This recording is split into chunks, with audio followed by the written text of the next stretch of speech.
राजस्थान के बीहड़ों के बीच बसा गढ़ कुंडार का इलाका सूर्यास्त के बाद सन्नाटे की चादर ओढ़ लेता था। यहाँ की पहाड़ियों के ऊपर एक विशाल हवेली खड़ी थी, जिसे स्थानीय लोग लाल कोठी कहते थे। लोग कहते थे कि वहां रक्त पिशाचिनी का वास है, जो हर अमावस्या को जीवित रक्त की प्यास बुझाने निकलती है। रोहन, अगर तुम्हें डर लग रहा है तो तुम नीचे गांव में रुक सकते हो। डर? भाई, मेरे सब्सक्राइबर्स इस वीडियो का इंतजार कर रहे हैं। बस ये बताओ कि क्या सच में यहाँ कोई है? इतिहास कहता है कि 18वीं सदी में यहाँ की रानी ने अपनी सुंदरता को अमर बनाने के लिए काला जादू किया था। उसने निर्दोषों की बलि दी थी। उसे जिंदा दीवार में चुनवा दिया गया था, पर उसकी आत्मा वो कभी मुक्त नहीं हुई। अंदर की हवा भारी और सड़ी हुई गंध से भरी थी। ईएमएफ मीटर निकालो, यहाँ की ऊर्जा बहुत अस्थिर है।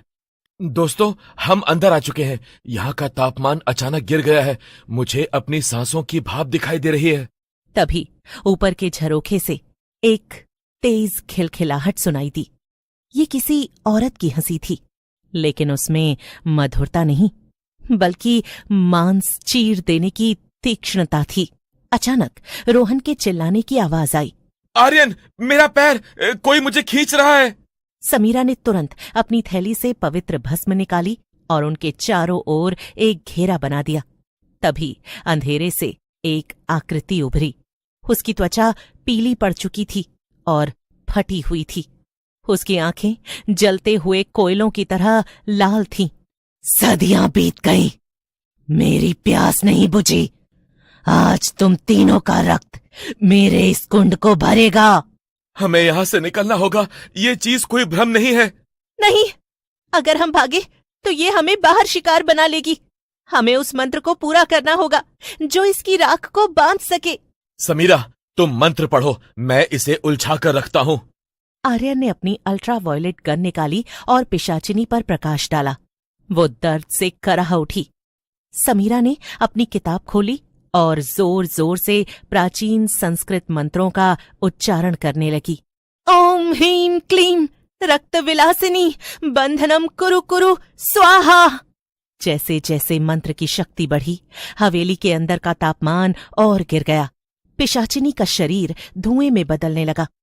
पिशाचिनी की एक आखिरी कान फाड़ देने वाली चीख गूंजी और वो फर्श पर ढह गई। उसका शरीर राख में बदल गया और देखते ही देखते वो राख भी हवा में विलीन हो गई।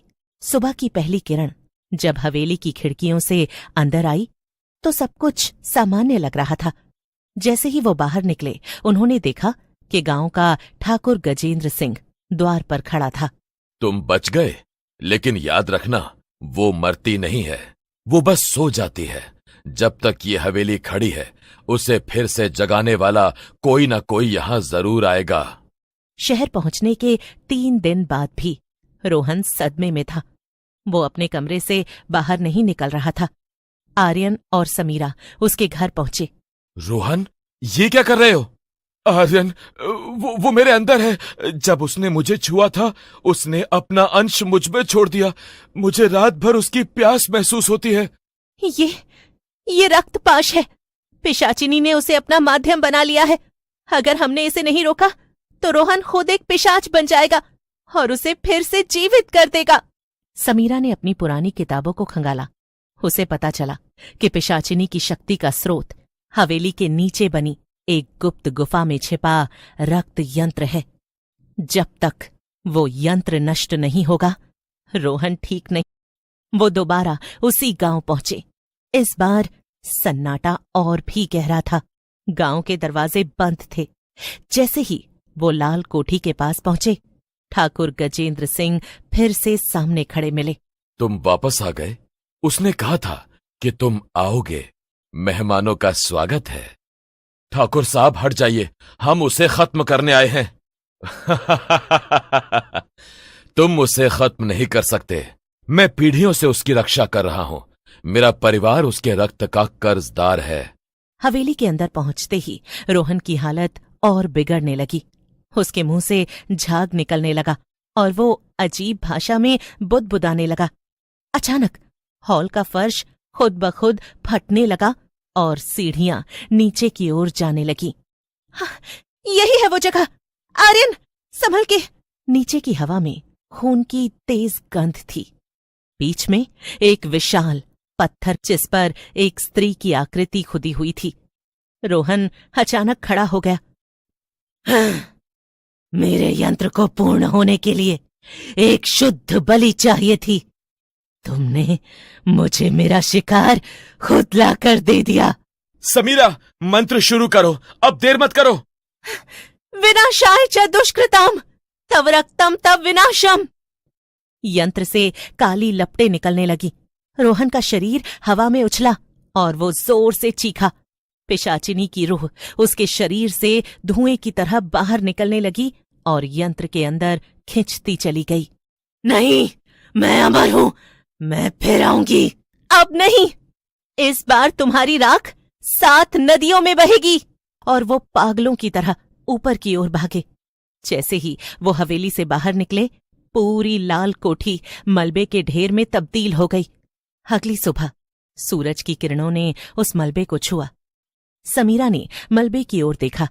हाँ, बुराई कभी पूरी तरह खत्म नहीं होती आर्यन। वो बस अपनी अगली बारी का इंतजार करती है। लेकिन आज के लिए हम जीत गए।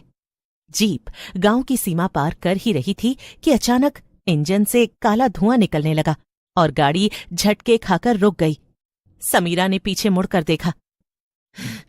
तुम लोगों को लगा कि एक छोटे से मंत्र से सदियों की प्यास बुझ जाएगी? एक जानी पहचानी आवाज गूंजी। समीरा और आर्यन चौंक गए। ये ठाकुर गजेंद्र सिंह थे।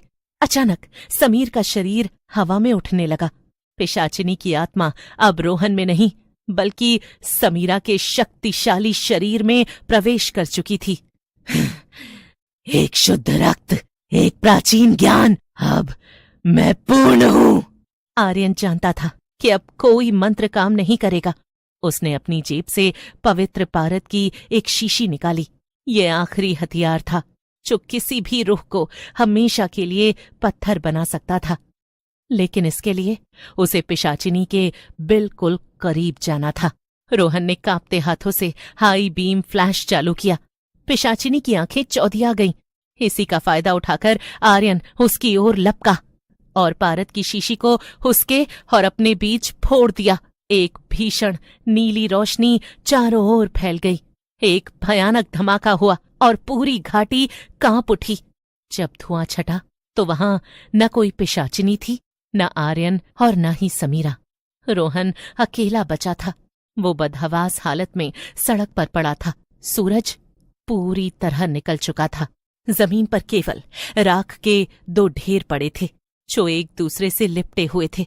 आर्यन ने समीरा को बचाने के लिए खुद की बलि दे दी थी ताकि पिशाचिनी फिर कभी किसी और के शरीर में न जा सके।